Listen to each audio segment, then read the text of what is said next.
গোগো তুমি একবার জনগণের ধান খেয়েছো, আবার খাওয়ার চিন্তা করো না। এবার আসলে ঠিকই তোমার লেজ, ঠিকই তোমার পা, ঠিকই তোমার ডানা অবশ করে দেওয়া হবে। আমরা আপনাদেরকে কথা দিচ্ছি, প্রিয় বাংলাদেশে রক্তমূল্য, জীবন মূল্য, জেল মূল্য, যত মূল্য দিতে হয়, ফেসিবাদকে আর আমরা ফিরে আসতে দিব না ইনশাআল্লাহ। দফায় দফায় যে ফেসিবাদ বাংলাদেশি জাতিকে এগিয়ে যেতে দেয়নি, সেই ফেসিবাদকে 24-এর বিপ্লবীরা ছুঁড়ে মেরেছিল বঙ্গোপসাগরে,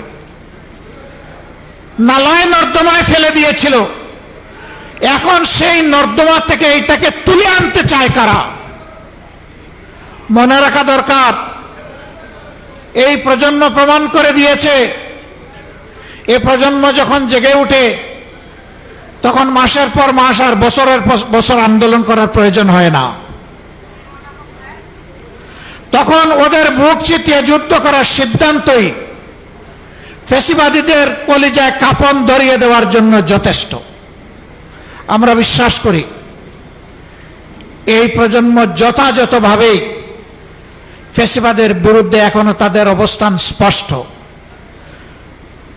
আমরা তাদের সাথে আছি, তারাও আমাদের সাথে আছে।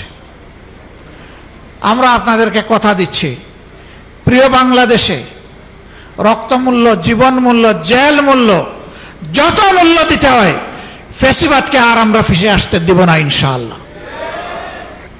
এবং এই লড়াই কোনো দলের জন্য নয়, গোষ্ঠীর জন্য নয়, ব্যক্তির জন্য নয়। মদ জায়গায় থাকবে আর শুধু বোতল পরিবর্তন করা হবে, এটা আমরা চাই না। আমাদের এই জেনজিরা একজনকে সরাইয়া আরেকজনকে বসানোর জন্য এখানে আন্দোলন করে নাই, তারা ব্যক্তির এবং লিঙ্গের পরিবর্তন করার জন্য এই যুদ্ধ করে নাই, লড়াই করে নাই। তারা লড়াই করেছে যে বন্দোবস্ত এই জাতিকে ফ্যাসিবাদের জাতাকলে পিষ্ট করেছিল, সেই বন্দোবস্ত পরিবর্তনের জন্য। আমাদেরও লড়াই তাই। আমরা বিশ্বাস করি ন্যায় এবং ইনসাফের ভিত্তিতে একটা দেশ এবং জাতি গঠন করতে হলে একটা দলের নিজের ভিতরেই আগে ন্যায়, ইনসাফ এবং গণতন্ত্রের চর্চা হতে হবে। যারা নিজের দলের মধ্যে গণতন্ত্রের চর্চা করতে পারে না, যাদের নিজেদের নেতাকর্মীদের হাতে নিজেদের নেতাকর্মীরাই নিরাপদ নয়, তারা 18 কোটি মানুষের নিরাপত্তা দিতে পারবে না। তারা জনগণকে গণতন্ত্র উপহার দিতে পারবে না। তারা ন্যায় এবং ইনসাফ জাতিকে উপহার দিতে পারবে না। জনগণ ঠিকই বুঝেছে, 24-এ জনগণ ঠিকই রায় দিয়েছে। হয়তো প্রশ্ন করতে পারেন, রায় যদি আপনারা পেয়ে থাকেন তাইলে সরকার গঠন করতে পারলেন না কেন? আমাদের রায়কে হাইজ্যাক করা হয়েছে, ডাকাতি করা হয়েছে, জনগণকে অপমান করা হয়েছে এবং ইতিমধ্যেই তার রাজসাক্ষীও পাওয়া গেছে। হ্যাঁ, গুগু বারবার আসে দান খেয়ে চলে যেতে, কিন্তু কপাল যখন মন্দ তখন কিন্তু জালে বেঁধে যায়। গুগু তুমি একবার জনগণের ধান খেয়েছো, আবার খাওয়ার চিন্তা করো না। এবার আসলে ঠিকই তোমার লেজ, ঠিকই তোমার পা, ঠিকই তোমার ডানা অবশ করে দেওয়া হবে। বলবেন যে আপনাদেরকে জনগণ ভোট দিয়েছে, তার প্রমাণ কি? 70% জনগণ হার পক্ষে ভোট দিয়েছে, এটাই তার প্রমাণ। আমরা হার পক্ষে ছিলাম, আমরা হার পক্ষে আছি।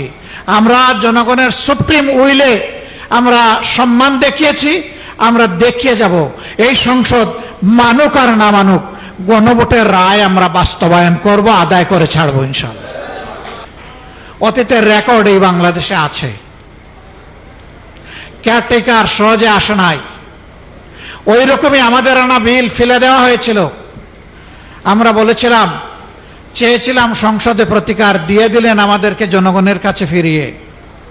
আমরা জনগণকে নিয়েই দাবি আদায় করব এবং দাবি আদায় হয়েছে। এবারও আমরা চেয়েছিলাম সংসদের ভিতরে ইতিবাচক গঠনমূলক বিতর্কের মধ্য দিয়ে তার অবসান হোক, জনগণের আকাঙ্ক্ষার প্রতিফলন হোক। না, এই সংসদ আমাদের আকাঙ্ক্ষাকে উপলব্ধি করতে, সম্মান করতে ব্যর্থ হয়েছে।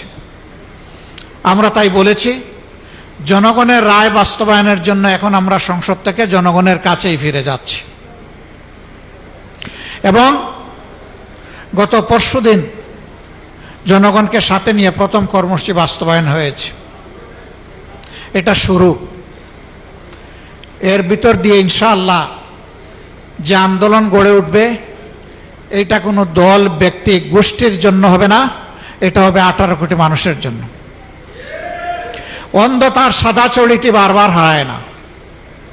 আমরা একবার হারিয়েছি, এই ছড়িকে এখন দাঁতে কামড় দিয়ে আমরা ধরে রাখবো ইনশাআল্লাহ।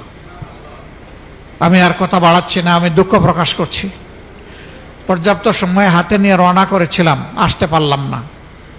কেন জানেন? বাংলাদেশ তেলের উপরে বাসছে, এই জন্য আমি আসতে পারি নাই।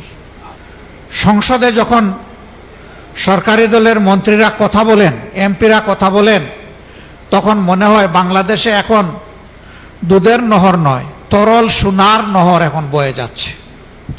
আমরা যখন জ্বালানি সংকট আর জনগণের ভোগান্তি নিয়ে কথা তুলি, আমাদের নোটিশটা আলোচনায় আসতেই দেওয়া হয় না। ভয়, সত্য জনগণের কাছে প্রকাশ পেয়ে যাবে। তো পেঁচা চোখ বন্ধ করে রাখবে বলে আগামীকালকের সূর্য কি উঠবে না? অবশ্যই। আজকের সূর্য যেমন উঠেছে, কিয়ামত যদি না হয় আগামীকালও ইনশাল্লাহ সূর্য পূর্ব দিকে উঠবে। পেঁচার চোখ বন্ধ থাকার উপর সূর্যের উঠা না উঠা নির্ভর করবে না ইনশাআল্লাহ। জ্বালানি সংকট মোকাবেলা করার জন্য আমাদের ফেরেশতা শিশুদের উপরে প্রথমে হাত পড়েছে।